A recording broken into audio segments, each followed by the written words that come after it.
नमस्कार, नक्षत्र दुनिया चैनल में आप सभी का हार्दिक स्वागत है। मित्रों, आज के वीडियो में हम गुरु के कुछ विशेष फलों पर विचार करने वाले हैं।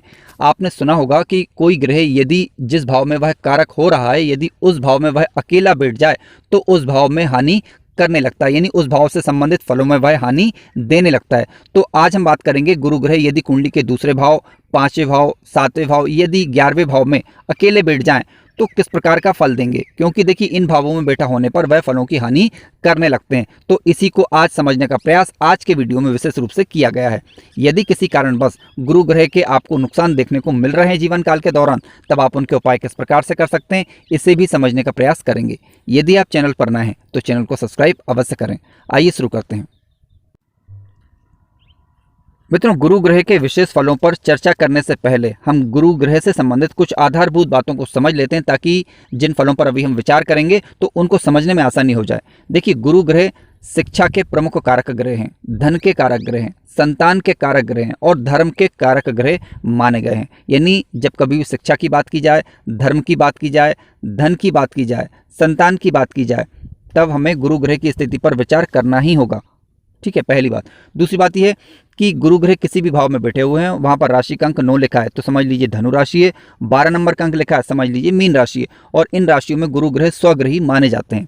यदि किसी भी भाव में गुरु ग्रह बैठे हुए हैं, वहां पर राशि का अंक 4 लिखा है तो समझ लीजिए गुरु ग्रह उच्च के माने जाते हैं यहाँ पर।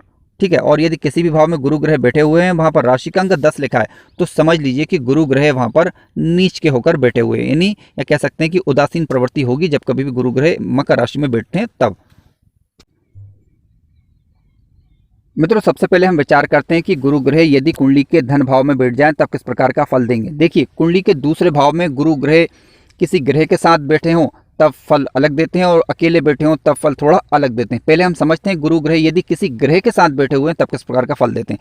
देखिए, कुंडली का दूसरा भाव धन भाव है, धन भाव में गुरु ग्रह कारक माने जाते हैं। यदि गुरु ग्रह कुंडली के दूसरे भाव में जब बैठते हैं तो व्यक्ति की वाणी मधुर होती है, दूसरों से अच्छा बोलने वाला व्यक्ति होगा, धार्मिक प्रवृत्ति का होगा, कुटुंबियों का साथ देने वाला होगा, धन संचय पर्याप्त मात्रा में व्यक्ति के जीवन काल में होता है। लेकिन गुरु की पंचम दृष्टि षष्ठम भाव पर, छठे भाव पर होगी, और गुरु की सप्तम दृष्टि कुंडली के अष्टम भाव पर होगी, जिसमें व्यक्ति को पेट जन्य समस्याएं हो सकती हैं। हालांकि गुरु यहाँ पर शत्रु हंता बनाते हैं व्यक्ति को, यानी गुरु की दृष्टि से व्यक्ति के शत्रु उस पर हावी नहीं हो पाते। जब कभी भी जीवन काल में स्वास्थ्य संकट आता है, जीवन पर संकट आता है विशेष रूप से, तब गुरु ग्रह उसकी रक्षा करते हैं। गुरु की नवी दृष्टि कुंडली के दसम भाव पर होने से व्यक्ति के कार्य क्षेत्रों में व्यक्ति को लाभ मिलता है, मान सम्मान व्यक्ति अपने जीवन में प्राप्त करता है। अब मान लीजिए कि यही गुरु कुंडली के दूसरे भाव में अकेले बैठ जाएं तब किस प्रकार का फल देंगे, आइए विचार करते हैं। मित्रों, आइए बात करते हैं यदि गुरु ग्रह कुंडली के दूसरे भाव में अकेले बैठ जाएं तब किस प्रकार का फल देंगे। देखिए, कुंडली का दूसरा भाव धन भाव है, और धन भाव में गुरु ग्रह जब अकेला बैठते हैं तो इस भाव की वो हानि करने लगते हैं। हानि कुछ इस प्रकार से हो सकती है कि व्यक्ति को धन संचय में दिक्कतें आती हैं। दूसरी बात, पढ़ी हुई शिक्षा का लाभ व्यक्ति को जीवन काल में नहीं मिल पाता, ये कह सकते हैं कि काफ़ी कम मात्रा में मिल पाता है। आर्थिक स्थिति व्यक्ति की अच्छी नहीं रह पाती, इस तरह की दिक्कतें कुछ गुरु ग्रह यहाँ पर देते हैं। हालांकि गुरु की दृष्टि फिर भी शुभ ही बनी रहेगी, दृष्टि का फल ठीक उसी प्रकार से होगा जिसकी अभी हमने चर्चा की है। अब ध्यान रखें, गुरु ग्रह यहाँ पर वीक हो तो इस भाव को वो ज़्यादा हानि नहीं पहुंचा पाएंगे, क्योंकि अंशबल में यदि कमजोर है, और यदि अंशबल में मजबूत होकर बैठे हैं, वह कह सकते हैं कि उच्च राशि के होकर बैठे हैं, तब नुकसान वो ज़्यादा दे सकते हैं, विशेष रूप से उनकी दशा या अंतरदशा के दौरान। हालांकि उपाय किस प्रकार से होंगे, इन पर अभी हम विचार करेंगे। मित्रों, आइए बात करते हैं यदि गुरु ग्रह कुंडली के पंचम भाव में बैठ जाएं तब किस प्रकार का फल देंगे। देखिए, कुंडली के पंचम भाव में यदि किसी ग्रह के साथ वह बैठे हुए हैं तो सामान्यतः अच्छा फल देते हैं। गुरु संतान के कारक भी हैं, तो गुरु यहाँ पर बैठकर व्यक्ति को संतानवान बनाते हैं, और इसके अलावा व्यक्ति ज्ञानवान भी होता है। ज्ञान के दम पर व्यक्ति समाज में ख्याति भी प्राप्त करता है और लाभ का अर्जन भी करता है, यानी जो कार्य वो करेगा उसमें उसको प्रॉफिट दिलवाते हैं गुरु यहाँ पर बैठकर। इसके अलावा गुरु की पंचम दृष्टि धर्म भाव पर होने के कारण व्यक्ति धार्मिक प्रवृत्ति का होगा, समाज में मान सम्मान प्राप्त करने वाला होता है। इसके अलावा व्यक्ति उच्च शिक्षित भी होता है, क्योंकि गुरु पंचम में बैठकर नवम भाव को भी देखेंगे, तो क्योंकि पंचम भाव से हम उच्च शिक्षा का विचार करते हैं और नवे भाव से भी हम उच्च शिक्षा का विचार करते हैं, तो व्यक्ति की शिक्षा अच्छी कैटेगरी की होती है, यानी व्यक्ति अपनी शिक्षा को पूर्ण कर पाता है। ठीक है, लेकिन गुरु ग्रह मान लीजिए इस भाव में अकेले बैठ जाएं तब क्या होता है। देखिए, गुरु ग्रह यहाँ पर यदि अकेले बैठ जाते हैं तो इस भाव को थोड़ा वो नुकसान पहुंचा सकते हैं। जैसे संतान में देरी होना, संतान के साथ अनबन होना, ठीक है, शिक्षा में थोड़ा व्यवधान आ जाना, इस प्रकार की समस्याएं होती हैं। हालांकि दृष्टि फिर भी शुभ ही बनी रहती है।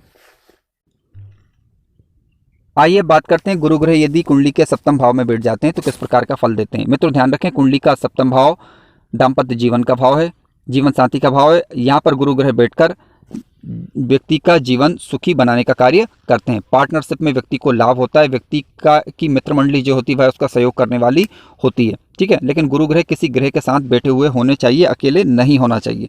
और विवाह के पश्चात व्यक्ति का भाग्योदय अच्छा होता है। लेकिन मान लीजिए यदि यही गुरु यहाँ पर अकेले बैठ जाएं तब क्या। देखिए, अकेले बैठने पर गुरु ग्रह इस भाव की फिर हानि करने लगते हैं। पार्टनरशिप में दिक्कतें आ सकती है, कह सकते हैं कि साझेदारी की जो काम करेगा उसमें उसे नुकसान उठाना पड़ सकता है। दाम्पत्य जीवन में मतभेद की स्थिति यहाँ पर फिर बन सकती है, ठीक है। हालांकि ज़्यादा नुकसान नहीं करेंगे, लेकिन थोड़ा नुकसान तो फिर भी ये देखने को मिल सकता है कि अनबन बनी रह सकती है।